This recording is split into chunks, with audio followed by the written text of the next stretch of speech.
Indie podcasters, this is for you. In this episode, I'm joined by longtime indie podcaster Bubbawheat, who has been podcasting since 2012. He's a brilliant example of what it means to stay consistent, go niche, and creating it just for the love of creating it. Bubbawheat shares how he got started with a superhero movie blog, which evolved into several podcasts, including FilmWhys, It's Time to Rewind, and his newest creative challenge, Real Crime Scenes.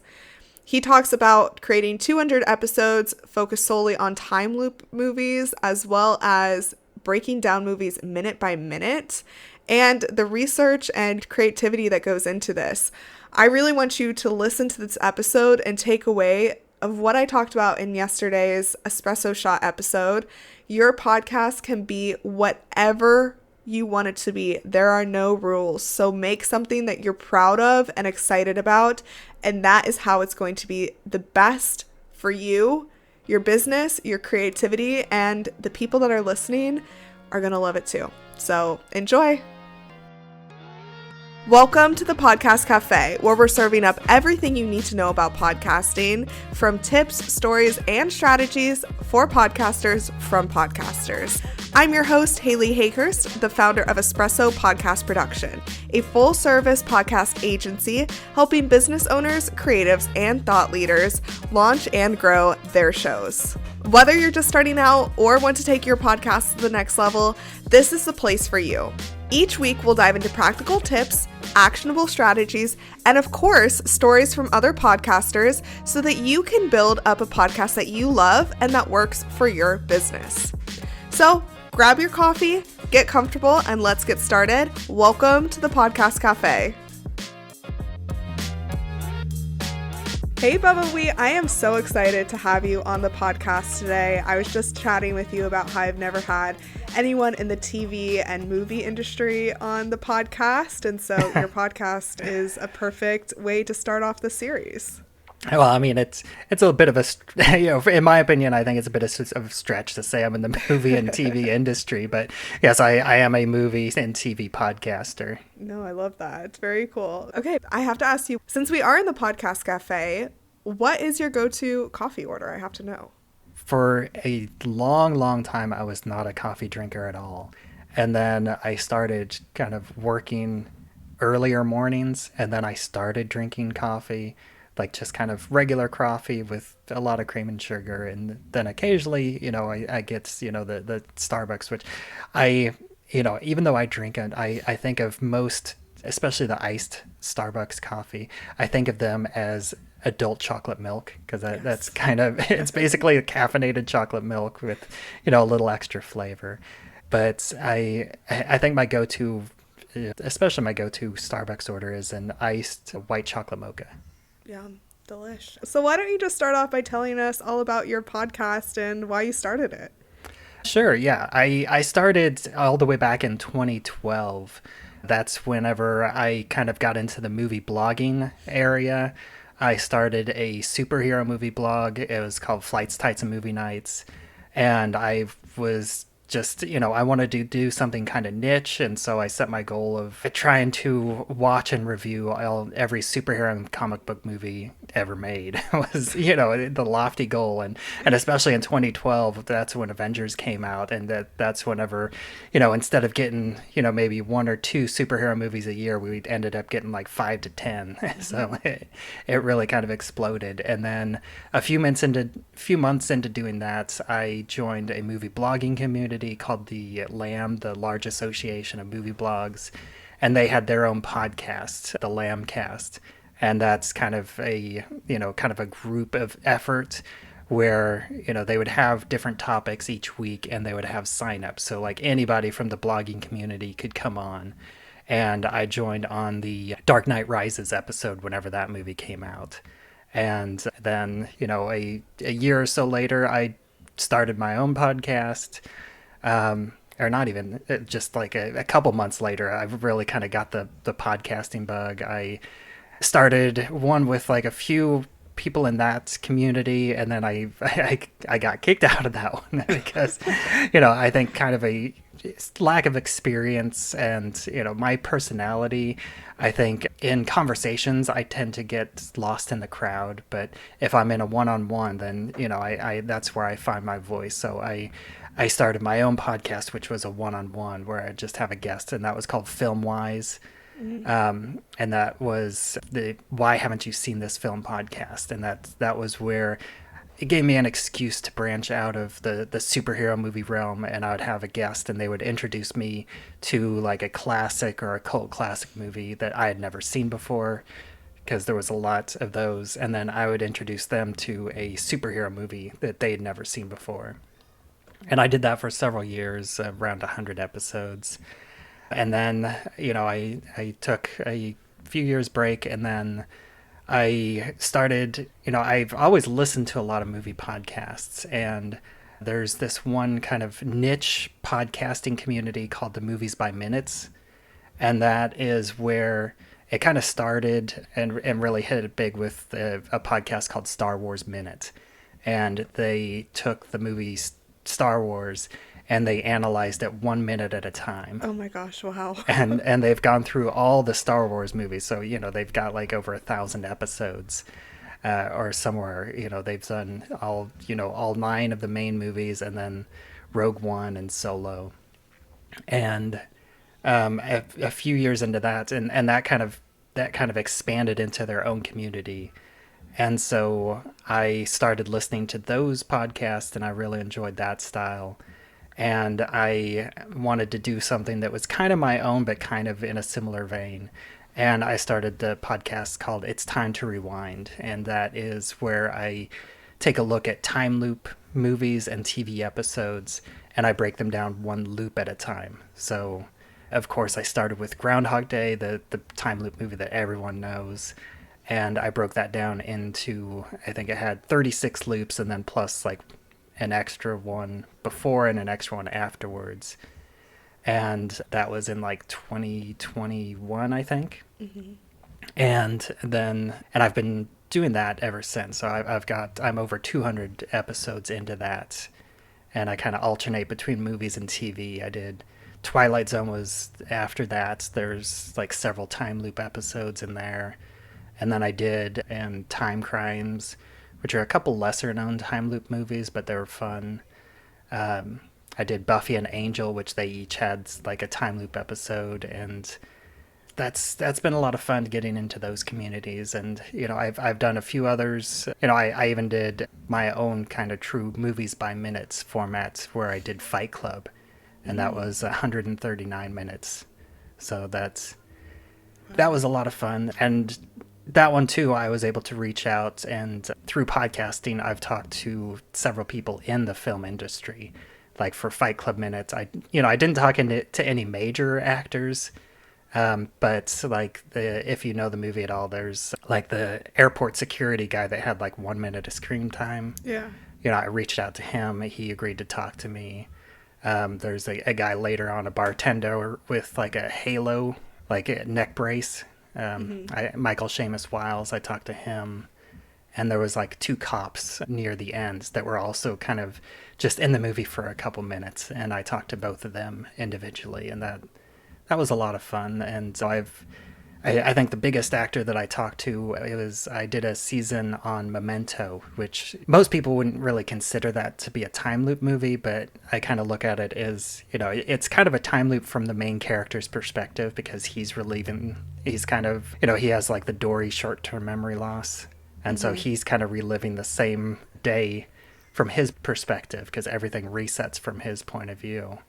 Right. And I broke that down into 45 episodes, and I was able to get an interview with Stephen Tobolowsky, who played Sammy Jenkins. Wow. I love that. That's really cool. You've been in the podcast world for a long time, and I like this concept of taking one movie or one topic and breaking it into different pieces, right? Different series. How do you do the research for these episodes? It varies depending on, what I'm looking at, because some movies and some TV episodes have more background information than others. And I know, Like some people in the community, they go really deep into research, and to some extent, if especially like for Fight Club Minute, where I was doing 3 episodes a week. And I would typically, I would batch record them. So it would be one session with a guest, and we would record 3 episodes at once. So it would be about, an hour and a half session. And then I would break them into 3 separate episodes, one for each minute. And that one, you're spending like 9 months with a movie, nine months to a year, sitting with that movie, and kind of a lot of it is just rewatching the minute clip over and over again and looking for details. And then if you see a detail, like something in the background, then you'll like do a search on that and look it up. And, with Fight Club especially, I didn't do too much digging into like the homemade bomb aspect, because that, that kind of stuff gets you in watch lists. For sure, right? There's probably some things that they can do in the movie world that might be a little sus if you look them up on your own time. But that DVD had a ton of special features on it, and it had like 4 different commentaries. And so there was a lot of background information just on the DVD that I could look through and, look up some interviews afterwards that are online. It's just, whatever kind of pops into your head for that week that you decide to do some research into. Yeah, that's really cool. And you mentioned these communities that you're a part of. I think that I always tell people, like, the more niche you can go in your podcast, the better, because then you can, do these deep dive episodes, but you can also find the people who want to listen and who you can collaborate with. So you mentioned some of the collaborations that you've had with actors. Who are some other maybe surprising collaborations that you've had that maybe you didn't expect when you first started your podcast? That's a tough question, because one thing that I tend to do, like especially as an indie podcaster, is is that search for guests, and it's a lot of just shooting emails, direct messages, just kind of anybody that you think might be interesting to talk to. And the one thing that's great about the indie podcasting community in general is most of them are very friendly and willing to guest on other indie podcasts. And so like a lot of times I'll do a search for like Buffy podcasts whenever I was doing my Buffy season. And then I would reach out to several of those, and I got a few different people. Like I think one person was from Slayerfest '98, and he was a fun guest to talk to. Sometimes it's a little hard, because whenever you're like doing a search, it's harder to tell if it's a big podcast versus a little podcast just by doing a search. And sometimes like whenever you listen to it and it's like, oh, this has like several ads in the front and they have sponsors and they're talking about, their Patreon with, dozens and dozens of supporters. Oh, maybe they're not going to talk to me because they're actually making money doing this podcasting. But, if it's just a simple podcast with, people talking about a subject they love, then it's, very easy to just reach out and say, hey, I'm also doing a podcast on this subject that you love. Would you want to come talk to me as well? And most of the time it'd be like, yes, I would love to talk to you. They're like, I love this topic. Let's go. And no, that's really cool. I think that collaboration aspect is awesome. And yeah, just putting yourself out there and researching these guests and having them come on.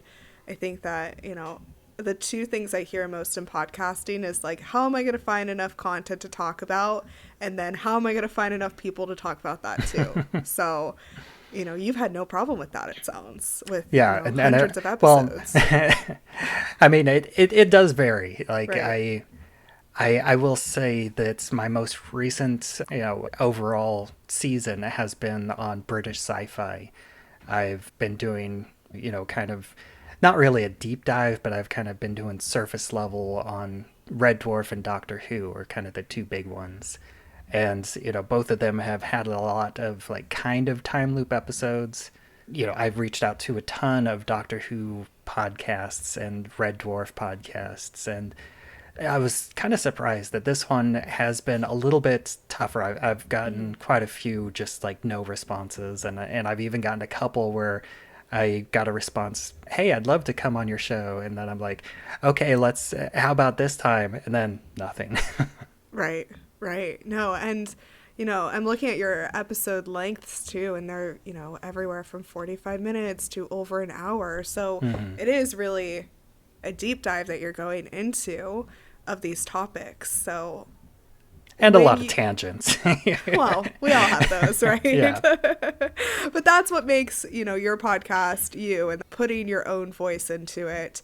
You go by the name Bubbawheat. How have you created, is this a persona that you go by? How did Bubbawheat come to be?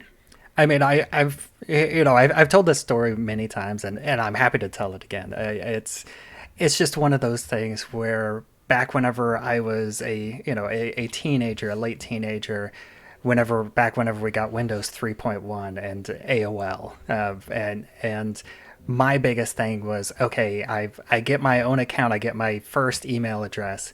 I want something that does not have a number in it. And this was the early days of AOL, but there's still, millions of people at that point that were already on AOL. So I'm fighting with millions of people to get a unique email address. And so, I went through all the stuff that I was interested in at the time, like fantasy names, stuff like that, and, like video games, character names. And then I kind of finally hit on, because this was the late 90s, this was like, Jeff Foxworthy was kind of big, and this was like just a little bit before the Blue Collar Comedy Tour era. And, he had the whole, you might be a redneck if is part of his comedy routine.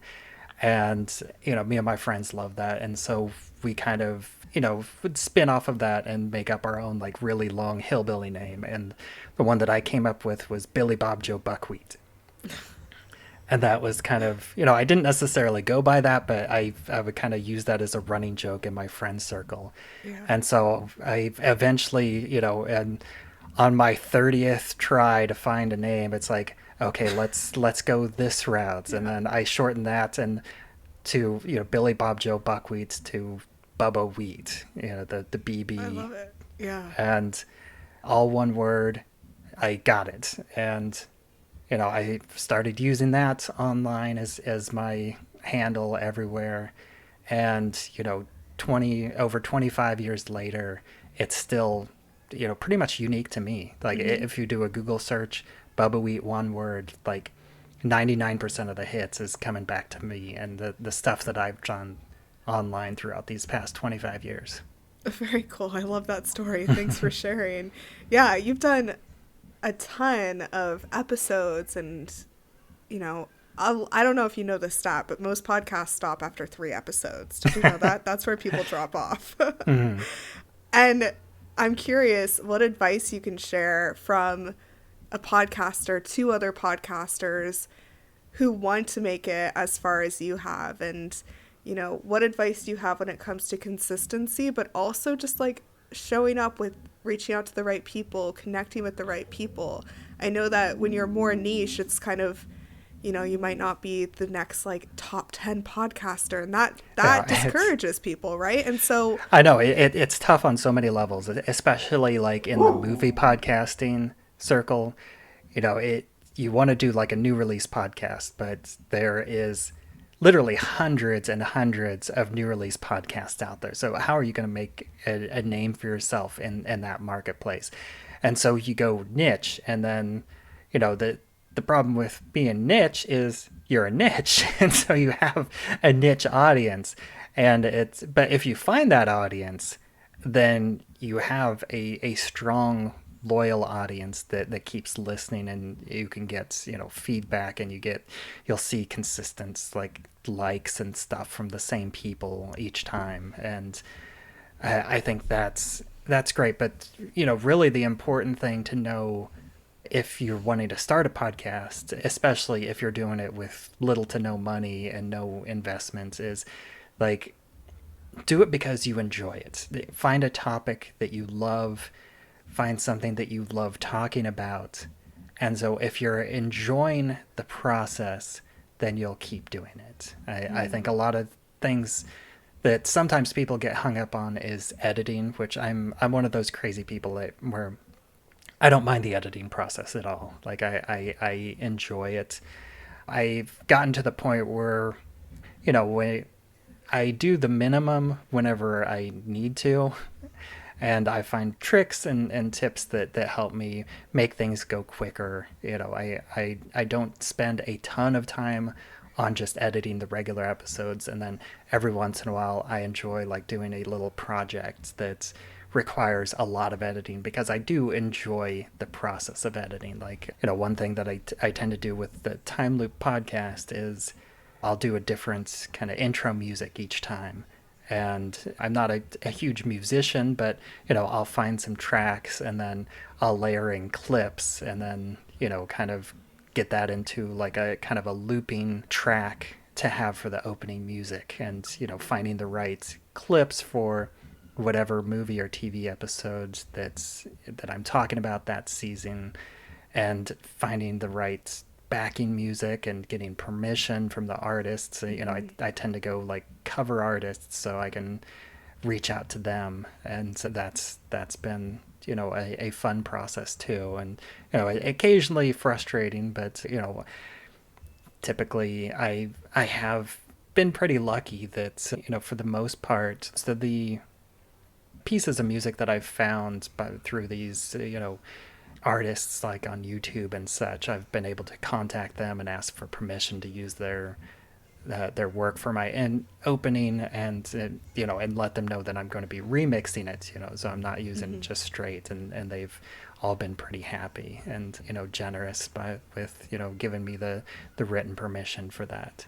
Yeah, I love that tip of going to the cover artist too, because they want their music heard as well. So I think that's really cool. And I agree with your tip of whatever you're going to do, don't do it because you want the fame. Don't do it because you want to make money from it. I think there is a big misconception of people seeing like these big podcasters make millions of dollars and they're like, I'm going to go do that. But it's a lot of work, and yes, you can do that, but I am in a bunch of Facebook groups for podcasters too, and I always see people say, is podcasting like a money-making side hustle? And I'm like, it could be if you put a lot of effort into it, right? But yeah, it's rarely a side hustle, and like exactly, it's kind of a main struggle if you're trying to make if you're trying to make money off of it. I'm definitely a hobbyist podcaster, but I enjoy it, and I'm not stopping anytime soon. Like I'm currently doing, I think I'm doing 2 active podcasts. I have one that's kind of on hiatus that's hopefully coming back. I have plans for another one that I'm working on as kind of a collaboration podcast. And so, yeah, it's something that I love, and I don't see myself stopping anytime soon. I love that. Thanks so much for sharing the tips and advice. Before we get into the rapid fire section, is there anything else you want us to know about your podcast? I mean, the newest one that I've been working on, I think is also kind of a fun one that it's also been a bit of a struggle for me. It's called Real Crime Scenes, and it's REEL. And in that podcast, what I do is I take the plot of a movie and then I kind of rework it into a true crime style podcast, and I'll change some of the names and a few of the more obvious plot details. And I kind of leave it as a guessing game. So I'll put an episode out, and it'll be titled kind of the in terms of the crime. Like the first episode is the kidnapping of Jackson Bradley, and I won't say what movie it is. I'll just leave the plot details, and then people can listen and send their guesses in through social media, through the email. And then the follow-up episode is where I reveal what movie it was that's inspired that episode, and then we have kind of a more traditional movie discussion as well, and that's been fun. Like I just released the fourth narrative episode, and that's been fun, and it's been like a very different creative challenge, but it has been kind of a challenge, especially in the last couple episodes. I've kind of struggled with the writing aspect of it, because it is one of those things where it's fun, and it's unique, and like pretty much everybody that I've told the concept to is like, wow, that's such a neat idea for a podcast. But then whenever you actually get down and writing it, it's like, okay, so I have to, I can't just, or I don't want to just do, straight what this movie is, because I feel like that would be too obvious. And then you start changing details, and then you kind of start writing yourself into a corner. It's like, well, these details were this way for a reason, because they work. And whenever you change one, that ends up changing other things. And so that's been definitely a challenge, but I've really been enjoying that as, something different. And it's also can be hard to market it, because it's not really true crime, but it's not really a movie podcast. It's kind of a trivia podcast. So again, it's one of those niche things where it's hard to find the right audience. But so far it has been fun, and I have been getting a handful of people that have been playing along and sharing their guesses with me as the episodes have come out. So that's also really satisfying to get that feedback. Yeah, no, I could totally see how people could listen in and be excited for the next one to come, of like, was I right? Send you their guesses. How much of your podcasting, when you're planning it out, like I said, I know that you just said that you do a ton of writing for it, but what percentage do you think is scripted versus what percentage do you think is more just go with the flow?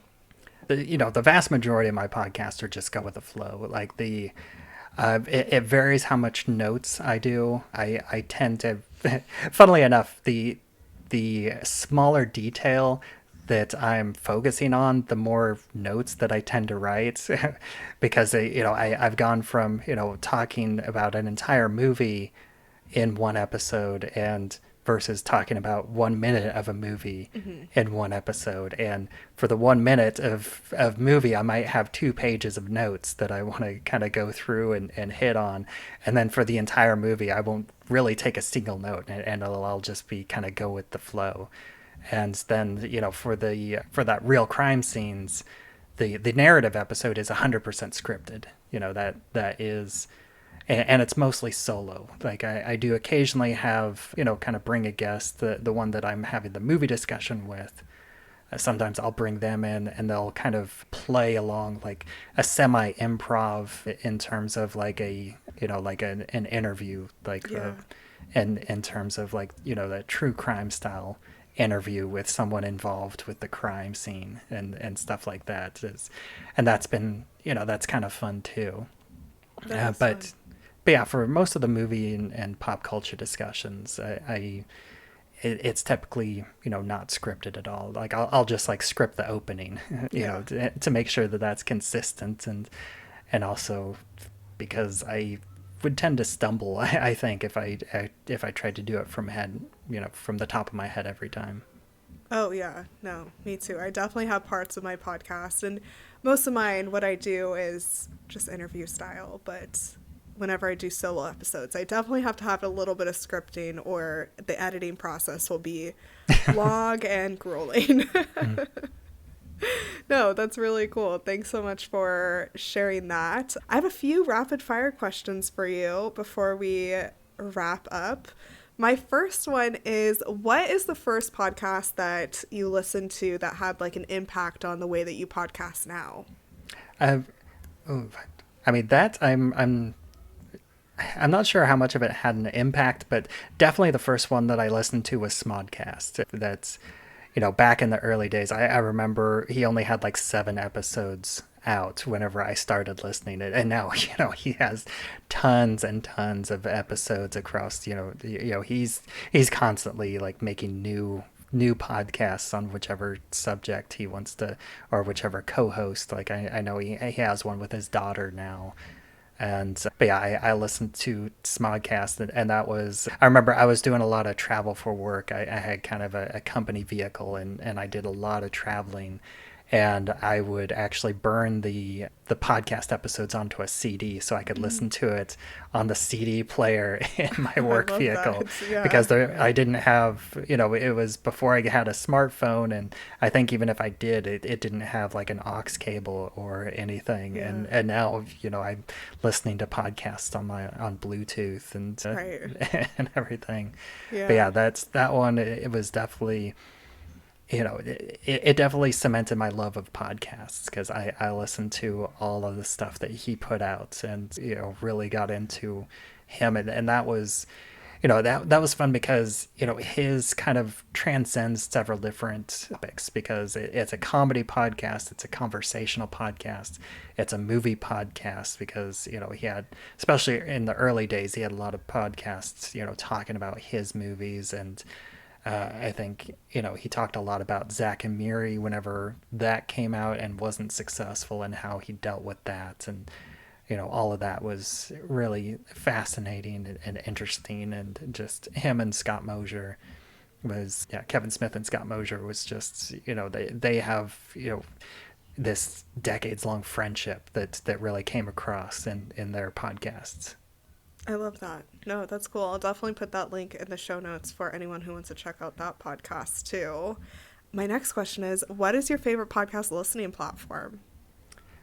Funnily enough, I used to listen on Google Podcasts, and then of course that shut down. Right. And kind of before that, I did have Podcast Addict, and that's kind of what I've gone back to, which it's kind of a more independent podcatcher. A lot of people use that term, but yeah, Podcast Addict, that's typically, occasionally I'll listen on Spotify, but yeah, generally Podcast Addict is what I use, and I enjoy. It's simple, but it works, and it's anything that it has a good search function, and anything that you can't search, it's very easy to put the RSS feed in there. Definitely.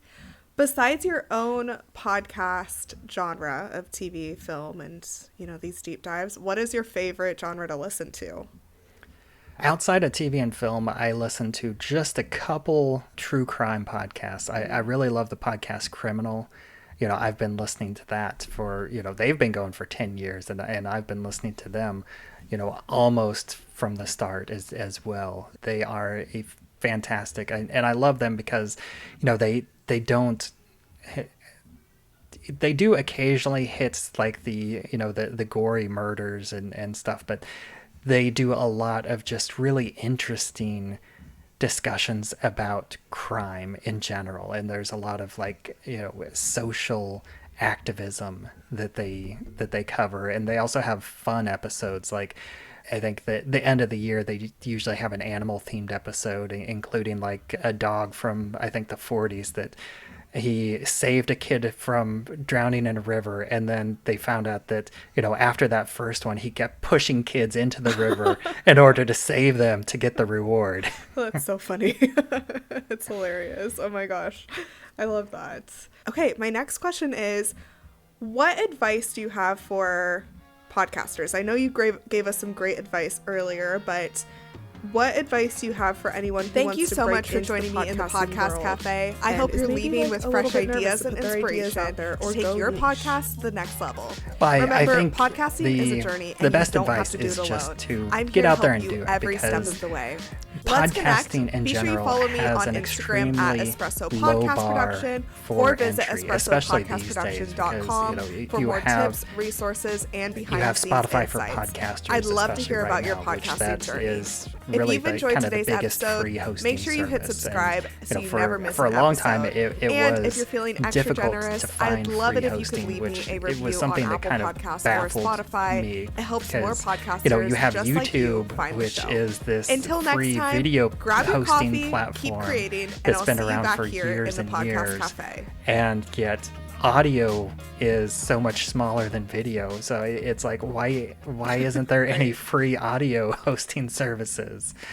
But yeah, finally there's Spotify for podcasters, and there are expensive microphones, but you can get a decent microphone for $20-25. And Audacity is free editing software, and again, like the recording services, it used to be like, Skype is the free version, but as we're recording, I think they go away forever tomorrow. And oh, do they really? Wow. yeah, it's so Skype is kind of shut down, and that was the longest running one that was free, completely free to use. There are a ton of options, and a lot of them do have free with limitations.